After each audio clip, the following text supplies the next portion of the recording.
It is an empire. Empires are inevitable. And the Americans have probably been one of the softest, kindest imperialists.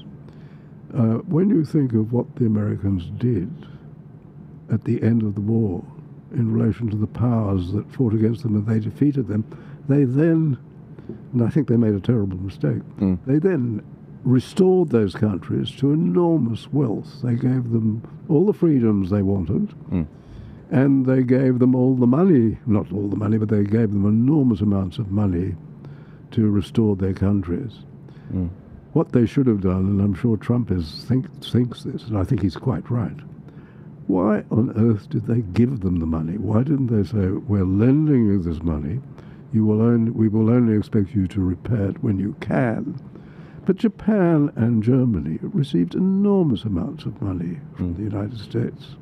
Yes. And they owe America an enormous amount, and I think they've been, the Japanese and the Germans, but particularly the Japanese, used every trick in the books in international trade to make sure that they were in a better position. They also produced good products. I mean, their cars were better than the German and Japanese cars were better because they're such good engineers. That's right. They produced better cars than everybody else, and Absolutely. they did well there. Yeah. But they, apart from genuine competition, they also took advantage of everything that they could possibly do to advantage themselves from the point of view of trade. Not as badly as the Chinese communists, who, as we know from our own experience, were quite prepared to shred every trade rule, including the free trade agreement, when Morrison dared to ask for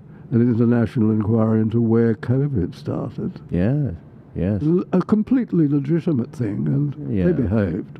They behaved appallingly, and the idea that the present Prime Minister has somehow stabilised relations is ridiculous. No, for sure.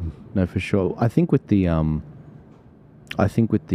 Yanks, looking at them as an empire over the last 100 years, look, in the late 40s and the 50s, I agree with you. I think what they did was quite honourable, as they could have conquered the world. They could have kept on conquering. And they were a reluctant imperial power. They had to be. They only came in because of the foolishness of the Japanese in attacking Pearl Harbor. Exactly. Once that happened, and then the Germans insanely declared war on them, they were locked into. I mean, Churchill must have been absolutely delighted. That's right. By that. Absolutely. Because we were getting arms from America, but America wasn't actually involved. No. And she wouldn't be involved because the population would not have allowed America to go into another war unless she were attacked. And, the Imperial Japanese foolishly did that.